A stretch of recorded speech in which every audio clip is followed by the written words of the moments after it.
Hello everyone, this is Bethlehem Attfield. Welcome to the podcast Journey to Ethiopia with a Story. In this program, I'll read my translation of an excerpt from ትመጣለህ, written by Adam Reta. In this scene, Alemayehu Lencho, the editor, interviews Meskot Geresu, the artist, about exemplary traditional and modern Ethiopian visual artists. To use your own terms, tenekaki is a style or brushstroke you use at the moment. What does it mean? Well, another term that's used for tenekaki brushstroke is proximity. Our traditional drawing techniques emphasize the face, particularly the eyes, to an extent that all other sensory organs are dominated by it. So, tenekaki tries to put equal emphasis on other sensory organs. Unlike what the eyes represent in traditional art, contemplation and depth, our daily lives are opposite, vocal and close, to a point of touching or even mingling.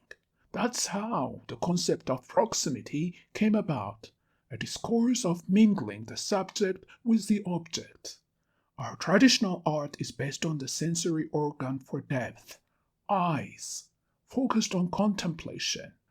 I'm glad we attempted to rectify that distorted representation through in-depth research focused on sensory organs of proximity, touching, smelling, and tasting.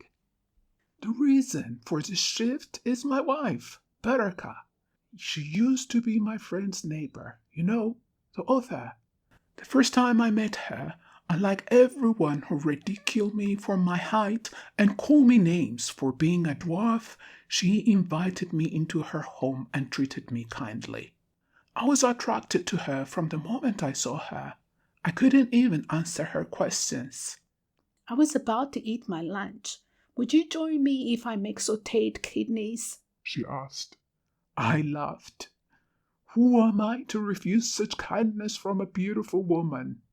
I said yes. When the food was ready, she didn't even once let me eat with my hand.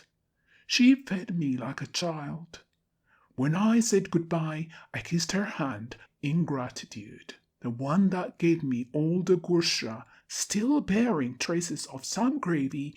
Her fingers to this day are a source of love.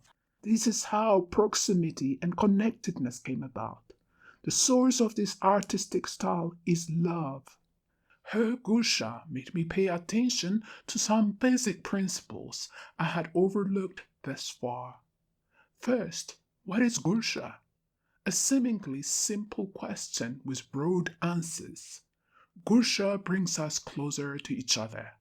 The distance created between us through gaze is made narrower through gursha.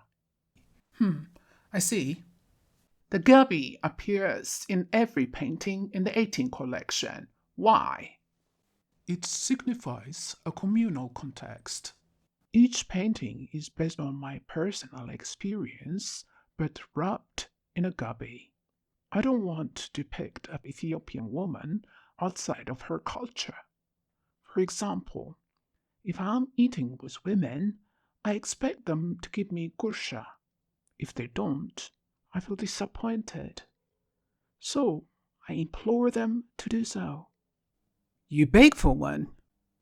Why not?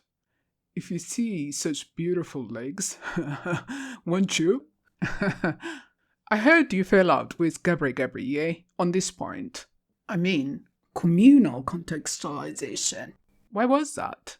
People say you are rather conservative. My point is, knowledge should come first. Thorough knowledge. If you take other countries, the production of literary work such as Red Knight is usually preceded by an oeuvre of great caliber. In our scenario, that bridge is not built yet. For example, we talk about the richness of Kene, our traditional poetry genre. But where is the researched work done in this genre? Have we even translated the literary techniques used in Guinea from Ge'ez to Amharic? We say we have rich history.